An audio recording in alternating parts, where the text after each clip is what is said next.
Bueno, vamos a ver las repercusiones políticas también en los distintos sectores de la política nacional de estas medidas. ¿Cómo ven lo que está ocurriendo con el dólar, con la economía en general y con el equipo económico? Ricardo Delgado es economista él también, integra la fuerza del Frente Renovador de Sergio Massa. ¿Qué tal, Ricardo? Buen día. ¿Cómo te va, María? Buen día. Bueno, ¿y? Bueno, si pensamos que esto resuelve los problemas económicos de la Argentina, vamos a estar equivocados. Me parece que es un paso a una mayor liberalización de las operaciones en dólares para una parte muy pequeña de argentinos. Intenta de alguna manera quitarle presión al mercado marginal, al mercado blue, pero me parece que no resuelve el problema de fondo, que es que la inflación en la Argentina es alta y se ha acelerado en los últimos meses. Creo que el problema central de por qué, María, y lo hemos hablado en reiteradas oportunidades con vos, la Argentina tiene un problema con el dólar es que la inflación es muy alta y castiga básicamente a los que tenemos pesos. Claro, bueno, durante muchos años le ganó, ¿no?, la inflación ampliamente a la evolución del dólar. Después ahora ha habido como un reacomodamiento muy abrupto y la pregunta es si este tipo de evaluaciones tienen un peor impacto todavía sobre precios e inflación, ¿no? Ayer Kicillof decía que no tiene por qué impactar en precios. Bueno, a ver, yo te diría dos cosas. Una, conceptual. Kicillof dice que la devaluación no va a tener impacto sobre la inflación. Yo pregunto entonces, si eso es así, ¿por qué el gobierno no devaluó antes? Y generó condiciones, por ejemplo, para mejorar la rentabilidad de sectores de economías regionales, por ejemplo, que están en una situación muy complicada. La verdad que no es cierto. Cuando uno devalúa, la inflación aumenta, se acelera. ¿Por qué? Porque, y esto es el segundo elemento concreto que te quiero dar, el 80% aproximadamente de los bienes que se producen en la Argentina tienen algún componente importado. Y ese componente importado se paga con dólares. Y si el dólar vale más caro, evidentemente el aumento en los costos va a ser importante.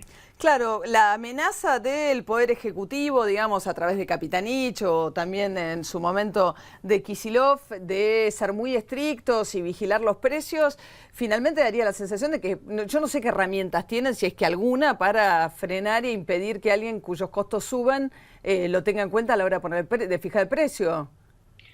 A ver, me parece que al gobierno lo que le está faltando es una visión correcta de la inflación. El diagnóstico sigue siendo equivocado. A la inflación se la ataca con herramientas macroeconómicas, diciendo qué va a hacer el Banco Central con su política de emisión, qué va a hacer el Estado con su política de presión tributaria y de gasto, coordinando las expectativas con un INDEC independiente y con un índice de precios que mida bien la inflación, alentando la inversión en sectores que hoy están con situaciones de oferta complicadas, justamente porque la demanda ha crecido muy fuerte y no hay señales ni certidumbre hacia adelante para poder tomar decisiones de inversión. En fin, todo eso se tiene que hacer dentro de un programa integral que hoy no está en la cancha y que el gobierno, digamos, sistemáticamente niega. Claro, además hay otro tema, ¿no? Hablábamos recién con Martín Tetaz, que ha pasado un poco inadvertido en esta discusión, pero que tiene que ver con la suba de las tasas de interés, ¿no? El gobierno indicando además, tratando de que captures pesos, ¿no? Y que la gente se anime a poner un plazo fijo o que vaya a llevar el dinero al banco en pesos, sube las tasas de interés el Banco Central, pero eso va a impactar sobre el que toma crédito, sobre el que se financia con la tarjeta de crédito.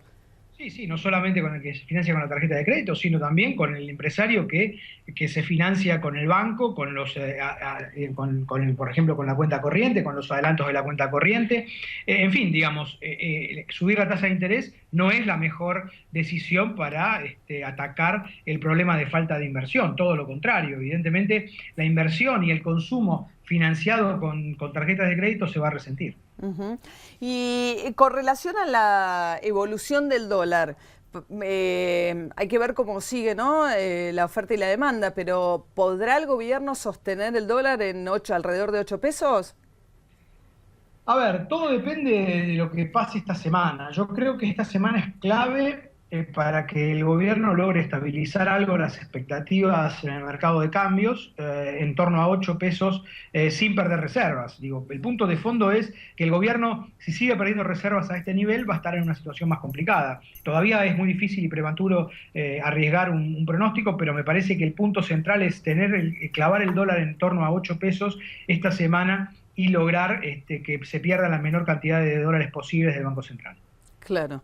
Y claro, la medida de si lo logra aguantar o no tiene que ver con eso, con cuánto esté dispuesto más a perder reservas el Banco Central para mantenerlo en alrededor de 8. Claro, lo que pasa es que si se pierden reservas a 8 pesos, va a querer decir que todavía el dólar no encontró su nivel de equilibrio. Y la verdad que no es bueno que el Banco Central siga perdiendo reservas. Ya a 8 pesos seguir perdiendo reservas indicaría una situación bastante más complicada de la que tenemos hoy. Claro, vamos a ver entonces qué pasa en los próximos días. El tema combustible, ¿no? Porque uno de los, digamos, toda esta historia empieza supuestamente con el déficit que genera la importación de combustible en la balanza de pagos. Entonces escasean los dólares, a raíz de eso empiezan todas las restricciones. Ahora, con el dólar subiendo tan abruptamente, ¿qué va a pasar con el combustible y el impacto sobre precios? Hay ya información de fletes de transporte de granos, por ejemplo, que están incrementándose. Ha dicho Kicillof que las petroleras ya han aumentado en los últimos tiempos, con lo cual a su criterio tienen colchón para aguantar la suba.